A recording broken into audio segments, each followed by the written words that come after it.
विवेकानंद पूर्व माध्यमिक विद्यालय छर्रा अलीगढ़ की इस ऑनलाइन कक्षा में आप सभी का स्वागत है। आज हम अध्ययन करेंगे इतिहास विषय का, जिसके अंतर्गत आज अध्ययन होगा अध्याय 2, व्यापार से साम्राज्य तक कंपनी की सत्ता स्थापित होती है।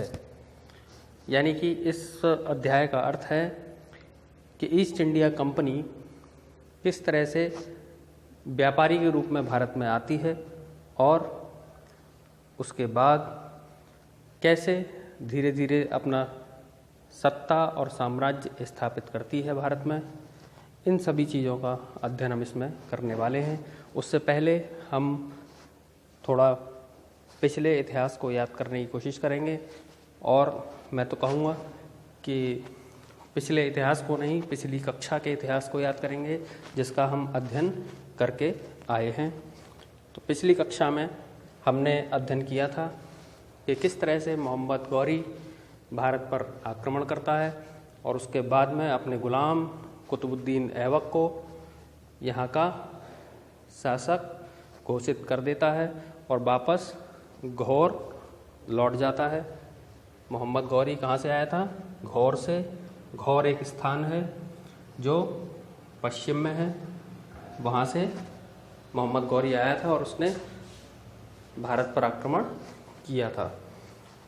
उसके बाद में जब कुतुबुद्दीन ऐबक का शासन भारत में स्थापित होता है तो उसे हम गुलाम वंश के नाम से जानते हैं, क्योंकि वो कुतुबुद्दीन ऐबक जो था वो गुलाम था किसका?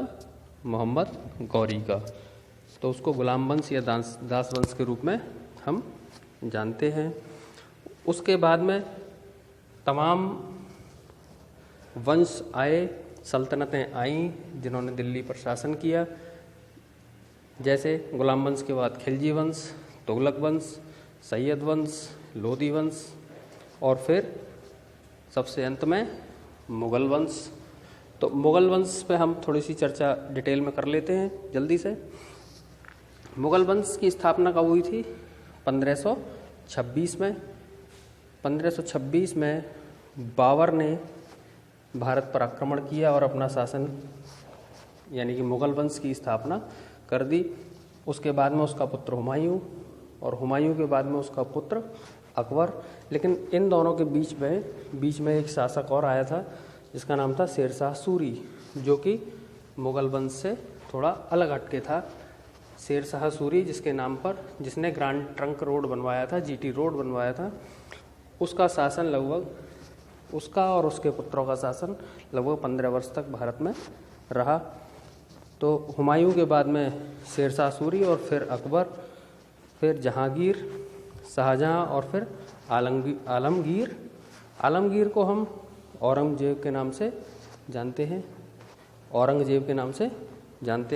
और बाकी मैंने इन लोगों के नाम भी दे रखे हैं। शाहजहां को खुर्रम कहते थे, जहांगीर को सलीम और अकबर को जलालुद्दीन कहते थे। ऐसे ही इन हुमायूं और बाबर के भी अलग अलग नाम थे जो आप खुद खोज सकते हैं। फिर उसके बाद में आलमगीर जो था यानी औरंगजेब, उसके बाद में बहुत सारे शासक आए, करीब 10-12 शासक और आए, और फिर अब हम डायरेक्ट पहुंचते हैं सबसे अंतिम शासक पर, जिसका नाम था बहादुर शाह जफ़र द्वितीय। बहादुर शाह जफ़र यानी कि द्वितीय, यानी कि इससे पहले फर्स्ट और हुआ, ठीक है ना। तो फर्स्ट कहाँ था? वो आलमगीर के तुरंत बाद था। उसके बाद में 10-12 शासक और थे, और सबसे अंत में यानी सबसे प्रथम मुग़ल शासक बाबर और अंतिम बहादुर शाह जफ़र द्वितीय। ये बात है 1837 की। इसने 20 साल लगभग शासन किया, और 1857 में जो क्रांति हुई थी, उस क्रांति के बाद 1858 में मुग़ल साम्राज्य का पूरी तरह समापन हो गया और ईस्ट इंडिया कंपनी एक व्यापारी कंपनी के रूप में न रह करके सीधे सीधे ब्रिटेन की शासिका का शासन, विक्टोरिया का शासन भारत में स्थापित हो गया। ठीक है, अब हम लौटते हैं चैप्टर पे अपने। इसमें क्या है कि औरंगजेब आखिरी शक्तिशाली बादशाह थे। देखिए, मैंने इन 6 लोगों के ही नाम लिखे थे, है ना, औरंगजेब यानी आलमगीर। उसके बाद मैंने नाम नहीं लिखे क्योंकि सबसे अंतिम शक्तिशाली बादशाह औरंगजेब ही था। 1707 में इसकी मृत्यु हो गई। उसके बाद फिर क्या हुआ कि जो क्षेत्रीय रियासतें जो थी वो धीरे धीरे सामने आने लगी और दिल्ली अधिक प्रभावी केंद्र के रूप में नहीं रह सकी। दिल्ली की पावर जो है, जो पहले दिल्ली से पूरा कंट्रोल होता था, वो ख़त्म हो गया कंट्रोल। उसके बाद क्या हुआ, जब एक शासन ख़त्म होता है तो दूसरे शासन का उदय होता है। दूसरा शासन किसका उदय हुआ? अंग्रेज़ों के रूप में एक नई ताकत उभरने लगी। देखिए इसमें एक चित्र दिया हुआ है, इसमें कैप्टन हडसन के द्वारा बहादुर शाह जफ़र की गिरफ्तारी हो रही है। बहादुर शाह जफ़र ये द्वितीय हैं, ठीक है, इसमें दिया नहीं है लेकिन मैंने आपको बता रखा है। ये बहादुर शाह जफ़र की देखिए किस तरह से इनको कैद कर लिया है कैप्टन हडसन ने, और इनके पुत्रों को इन्हीं की आंखों के सामने कैप्टन हडसन के द्वारा मार दिया गया, ठीक है, और इनको रंगून की जेल में भेज दिया गया 1857 की क्रांति के बाद। देखिए इसमें सारी चीज़ें दे रखी हैं। बेटों को मार डाला इनके सामने ही, सबसे नीचे है, ठीक है ना, और 1857 ये पिछले में भी आया था, पिछले चैप्टर में 1857, और आप 5वें अध्याय में भी इसको 1857 को पढ़ेंगे। उसके बाद आगे देखते हैं जल्दी से। ईस्ट इंडिया कंपनी भारत में कैसे आई? सन 1600 में आई थी। महारानी एलिजाबेथ फर्स्ट ने एक चार्टर के जरिए वहाँ के जो इंग्लिश व्यापारी थे उनको एक परमिशन दी, एक इजाज़त दी, जिसको चार्टर बोलते थे। उस चार्टर में कहा गया कि आप एशिया में जाइए, पूरब साइड में जाइए, हम पूरब वाले कहलाते हैं, यूरोप जो है वो पश्चिम है, तो ये सभी पश्चिम से पूरब की ओर आए, यानी यूरोप से एशिया की ओर आए और उन्होंने भारत में अपना व्यापार शुरू कर दिया। इस चार्टर से क्या था कि इंग्लैंड की कोई भी कंपनी उसकी होड़ नहीं कर सकती थी, कोई भी उसका कंपटीशन नहीं कर सकती थी, केवल एक ही कंपनी के जरिए व्यापार होता था।